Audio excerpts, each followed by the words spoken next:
Hi everyone, Laverne Santangelo here, and today we are talking about writing your first book in your 50s, and it's something that's very near and dear to my heart. Building confidence to write your book, especially if you're in your 50s and beyond.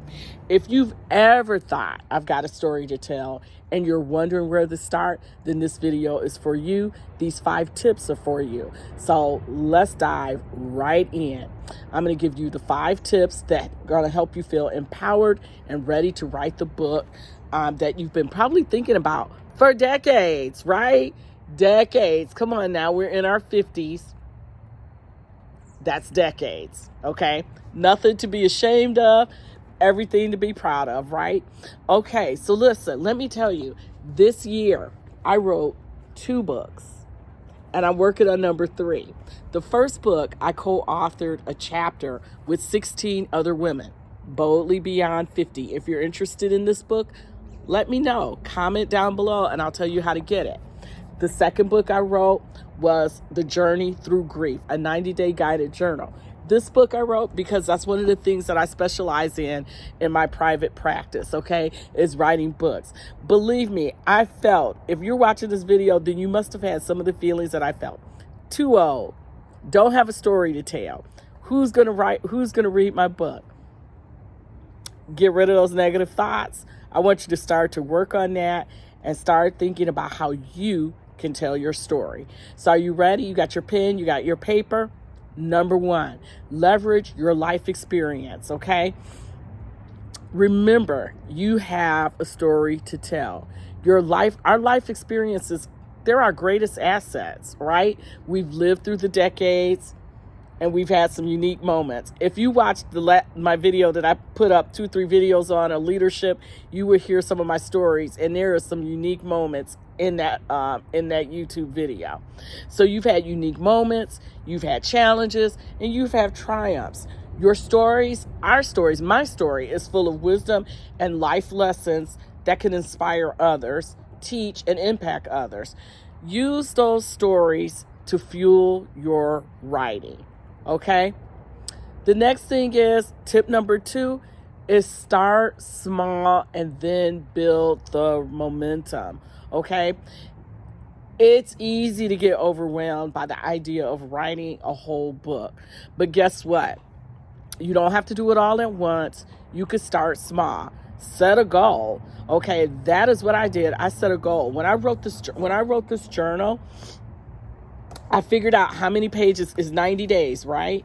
So 90 days, and each page has a journal prompt, and it has a quote, and it has a scripture, and then there has a yoga posture, and it has breathwork exercise, and then it has paces for you to journal. So what I did was, I was like, this is going to be 90 days, 2 pages, that's 180 pages. I set a goal as to when I wanted to have it done. I wanted to have this book done in basically 2 to 3 weeks. And then I divided it. How many days are in 2 weeks? 14 days. I divided it. That gave me my number, and I went to work. And I stuck to that. And I ended up completing the book in 11 days. 11 days I wrote this journal.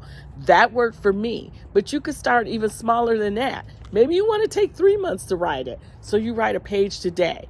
But set a goal and keep it small. Keep it reasonable. Okay?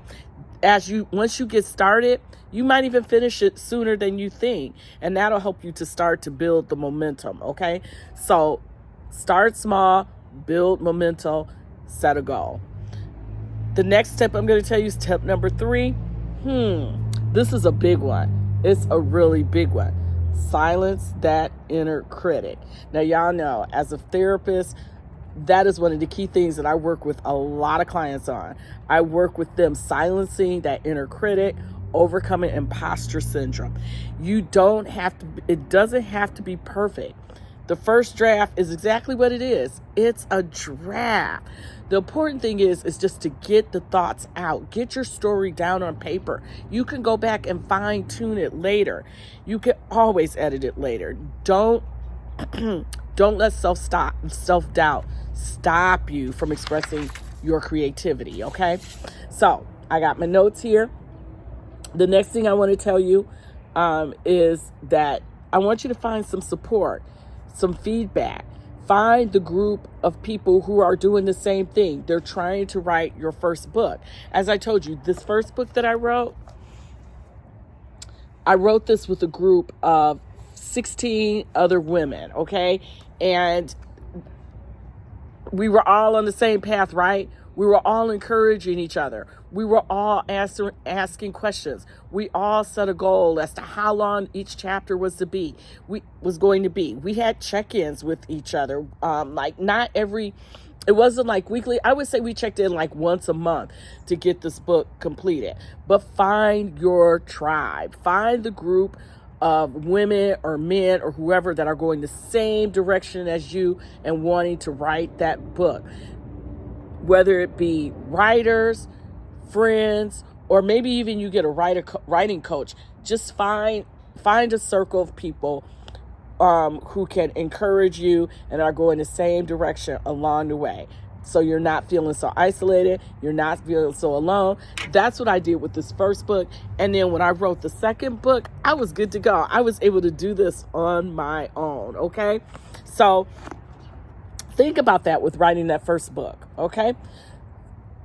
Number five. This is really huge and something I want you to really, really do as you complete each and every page. I want you to acknowledge that accomplishment. Celebrate those little wins. Each chapter you write, each goal you hit when you're writing this book, it is huge.